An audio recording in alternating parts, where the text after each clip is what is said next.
What's up everyone, welcome back to my channel.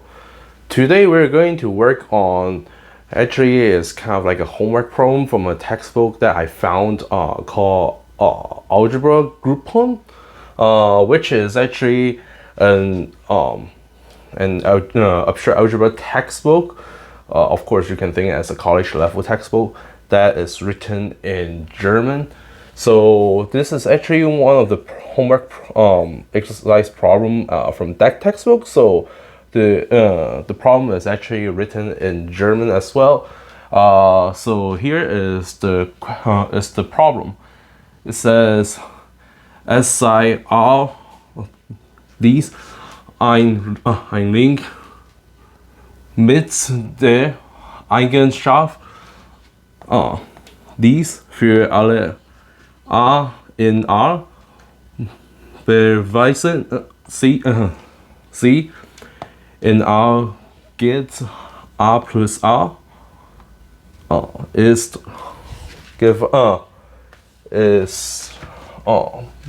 no für alle A in R. R ist kommutativ, hat R keine Nullteile, so gilt R ist isomorph.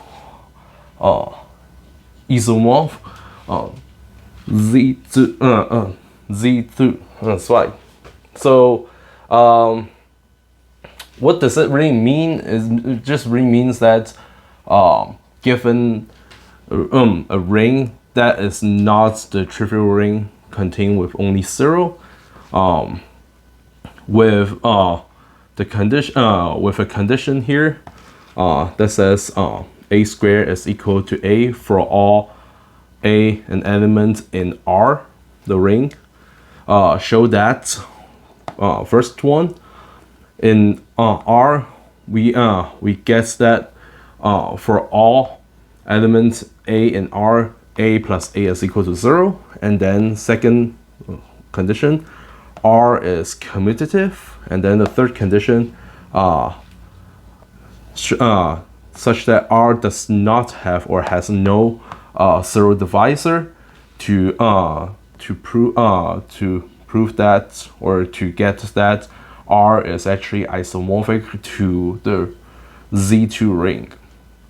So of course this is a problem of ring theory, and it's actually quite classic that most of the teachers will actually assign this as a homework problem, or maybe just ask students as a discussion problem to work on, to try to think of what property such a ring would be when it has a condition that's all elements is actually same as the square of itself. In other words, we actually call these kinds of elements they actually kind of act similar to in some way similar to the multiplicative identity, or known as the unity 1, that you can see that when you square itself, it will get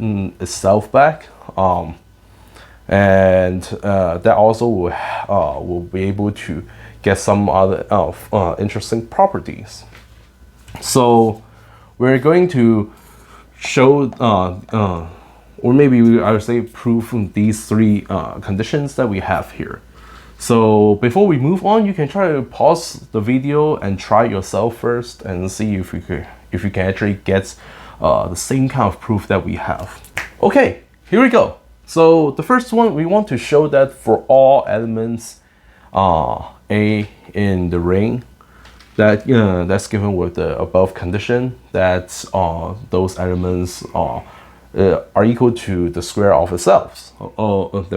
So we want to prove that those elements, if we try to add itself, meaning that if we have two copies of itself adding together, we'll always get 0 back. How do we do it? So we can use the condition that we know of, which is given that for all A in the ring, A squared is equal to A.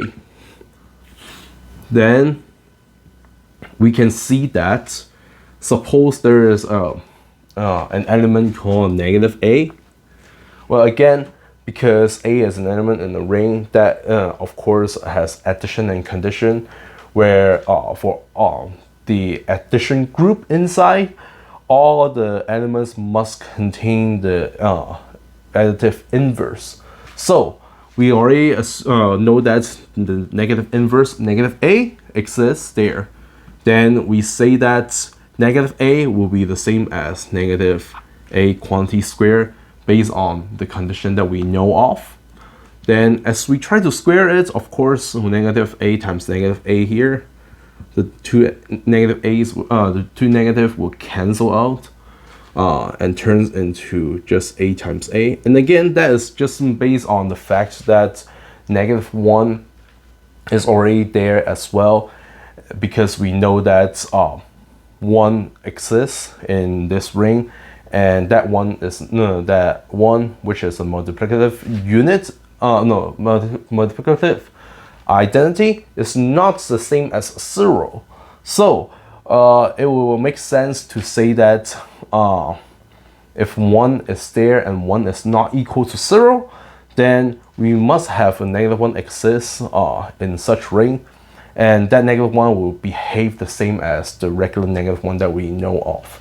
And therefore, it's already commutative, and we can just bring those two negative 1s out in the front and then multiply together to get that double negative is positive. Then now we have a times a, which is the same as a squared, because again it is in a ring that when we combine them together and they are the same elements, we will define, we can say it's kind of like a definition, but it's also like condition that we have that is the same as a to the second power. But what is a to the second power? Based on the condition that we know of, a to the second power is equal to a itself. Therefore, we just proved that negative a is equal to a. So we're going to add a on both sides. So 0, which is equal to a minus a, or negative a plus a. Either way is fine.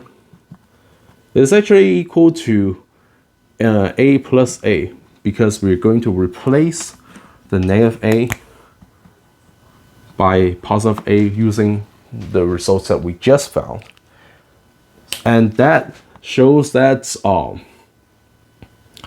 the first condition matches. And we just finished the first part of the problem. And of course, we are saying that this holds true for all 8s here.